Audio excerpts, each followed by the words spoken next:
একজন ৮৬ বছর বয়সী সিংহের সামনে আমেরিকা এবং ইসরায়েলের হায়নারা যেভাবে হামলা চালিয়েছে ইরানের ওপরে, এবং ইরান আগেই জানিয়েছিল যে তারা ইরানে হামলা হলে পুরো মিডিল ইস্টে যেখানে আমেরিকার সেনাঘাঁটি বা সাময়িক বেস্টগুলো আছে সেখানে হামলা চালাবে ইরান। ইরান কিন্তু সেটাই করে যাচ্ছে। বিভিন্ন মুসলিম দেশ, লিবিয়া, কাতার, সৌদি আরব সহ, কুয়েত সহ বিভিন্ন দেশে কিন্তু তারা এই ইতিপূর্বে হামলা চালিয়েছে, মিসাইল হামলা চালিয়েছে এবং ড্রোন হামলা চালিয়েছে। সুতরাং ইরান যদি আর একটা কাজ করে দেয়, একটা মিসাইল যদি ঠিকঠাক করে আব্রাহাম লিঙ্কনকে পানিতে ডুবিয়ে দিতে পারে, তাহলে আমেরিকা যে কত বড় ফাঁসা ফেসে যাবে সেটা নিজেও চিন্তা করে পাচ্ছে না। তারা ফিরেও যেতে পারছে না, আবার যুদ্ধ থামাতেও পারছে না। ঠিকঠাক মতো একটা মিসাইল মারা দাও যেন আব্রাহাম লিঙ্কন পানিতে ডুবে যায়। ইরান কি জিনিস টের পেয়েছে আমেরিকা এবং ইসরায়েল। ইরানের যে পরিমাণ রিজার্ভ মিসাইল এবং ড্রোন আছে, তারা বলছে যে তারা এখনো 15 বছর থেকে 20 বছর এই যুদ্ধ চালিয়ে যেতে পারবে। সুতরাং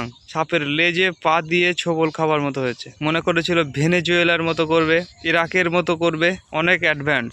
ইরান আগের কোনো দেশের মতো না, যেহেতু তারা যুদ্ধ করতে করতেই লড়তেই তাদের সামরিক অস্ত্র বাড়িয়েছে এবং মিডিল ইস্টে বিভিন্ন দেশের উপরে হামলা চালিয়ে ইরান এটাই প্রমাণ করতে চেয়েছে যে দেখ, তোরা যাদেরকে ডেকে এনে দেশের মধ্যে রেখে দিয়েছিস তোদের সেফটির জন্য, তারা কিন্তু তোদের সেফটি দিতে পারেনি বা পারবেও না।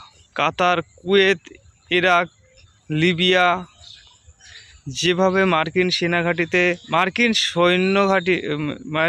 সৈন্যদের রেখে দিয়েছে, তারা মনে করে তারা ভগবান, তারা তাদেরকে রক্ষা করবে, কিন্তু ইরান সেটা ভেঙে দিয়েছে। এটাই কিন্তু বোঝার। ইরান বোঝাতে চেয়েছে যে এই আমেরিকার সৈন্য বা আমেরিকার এই যে জোট, এদের সেনাকে তোমরা তোমাদের দেশে রেখে কি আশা করো? আমি যদি মনে করি তোমার দেশে হামলা করব, তাহলে করব, কিছুই করতে পারবে না। সেটাই হলো। এখন দেখা যাক কতদূর যায় খেলা।